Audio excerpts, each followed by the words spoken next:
پاکستان کا نام انہوں نے اس سینس میں آگے بڑھایا کہ اگر آپ کسی کی خدمت کا جذبہ رکھتے ہیں تو اس کے لیے عملی طور پر کیسے آپ سامنے آ سکتے ہیں. یہاں میں بات کر رہی ہوں سادہ سے پرانے کپڑے اور چہرے پر مسکراہٹ. یقیناً آپ سمجھ گئے ہوں گے معروف سماجی شخصیت عبدالستار ایدھی کی آج برسی منائی جا رہی ہے. اور ایدھی صاحب 1928 میں بھارت کے گجرات کے شہر بانٹوا میں پیدا ہوئے تھے اور قیام پاکستان کے بعد ہجرت کر کے کراچی پہنچے تھے اور شہر قائد کو پھر انہوں نے اپنا مسکن بنایا. ایدھی صاحب نے اس بات پہ یقین کیا ہمیشہ کہ کمیونٹی کو گیو بیک کرنا ہے, کمیونٹی کی ویلفیئر کے لیے بہت سے ایسے پروجیکٹس ہیں جو کہ آج بھی ہیں اور وہ ان کی لمبی فہرست ہے, چاہے وہ ایدھی ایمبولینس ہو, چاہے وہ ایدھی جھولا ہو, آرفنیجز ہوں, اولڈ ایج ہومز ہوں.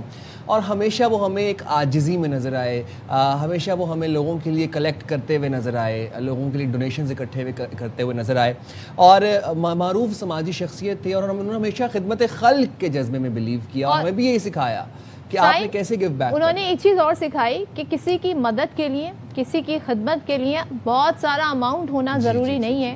اگر آپ جائیں, اور کراچی میں میں دیکھ رہی تھی بڑا سروے آتے ہیں, کل بھی میں ایک انٹرویو میں دیکھ رہی تھی کہ کراچی میں جگہ جگہ فلاحی ادارے موجود ہیں, جس طریقے سے یہاں پر صدقات دیے جاتے ہیں, خیرات دی جاتی ہے, لوگوں کی مدد کی جاتی ہے. ایدھی صاحب نے کراچی کو جب مسکن بنایا تو میں سمجھتی ہوں روایت وہیں سے پھر آگے بڑھی, پروان چڑھی ہے اور انہوں نے لوگوں کی مدد کی, لوگوں سے ہی پیسے اکٹھے کر کے. تو یہاں پہ انہوں نے یہ نہیں بتایا کہ آپ کے پاس بہت مال و دولت ہو تو ہی کسی کی آپ جو ہے مدد کر سکتے ہیں. اور یہ وہ عظیم ایسے لوگ ہوتے ہیں جو کہ بغیر رنگ, نسل, ذات پات دیکھے صرف خدمت خلق کا جذبہ لیے لوگوں کی مدد کرتے ہیں. اور اسی وجہ سے ان لوگوں کی کوئی باؤنڈریز نہیں ہوتی, پوری دنیا ان کو عزت کی نگاہ سے دیکھتی ہے, ان کو خراج عقیدت پیش کرتی ہے, خاص طور پر ان کی خدمات کے لیے جو کہ انہوں نے without any boundaries, without any limitations انہوں نے کی اور ہر کسی کے ساتھ یکساں ایک سا بیہیویئر رکھا.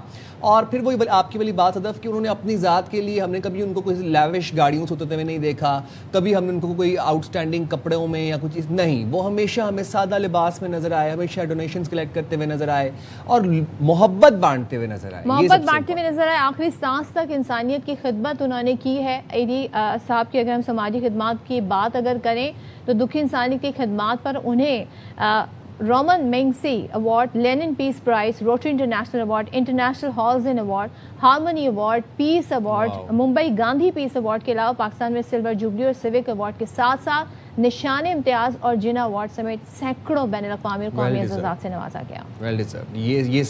یہ سب جو انعامات ہیں, جو سب جو ریکگنیشن ہے, ایکنالجمنٹ ہے, یہ ڈیزرو کرتے تھے ایدھی صاحب. اور ان کی جو ٹیچنگز ہیں, جو انہوں نے مثال قائم کی, جو انہوں نے پیو کیا رستہ, وہ آج ہم فالو کر رہے ہیں اور کوشش کر رہے ہیں کہ اس کو بالکل. وزیر اعظم نے بھی اس حوالے سے بڑا خوبصورت میسج دیا ہے. عبدالستار ایدھی ایسی انسان دوست شخصیت بلا شبہ قوم کا فخر اور قیمتی اثاثہ ہے.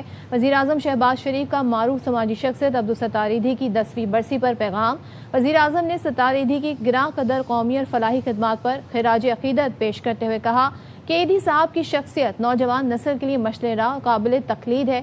ان کی رفع عامہ کے پرخلوص جذبے سے سرشار خدمات سماجی تاریخ کا غیر معمولی حصہ ہے. ستار ایدھی نے ثابت کیا کہ ہر شخص معاشرتی اصلاح میں تعمیری کردار ادا کر سکتا ہے. ان کی عوامی خدمات معاشرے میں رواداری اور مثبت اقدار کے فروغ میں نمایاں ہے. وزیر اعظم نے عبدالستار ایدھی کے درجات بلندی کے لیے دعا کی اور خدمت کو ہمیشہ یاد رکھنے کے عزم کا اعادہ کیا.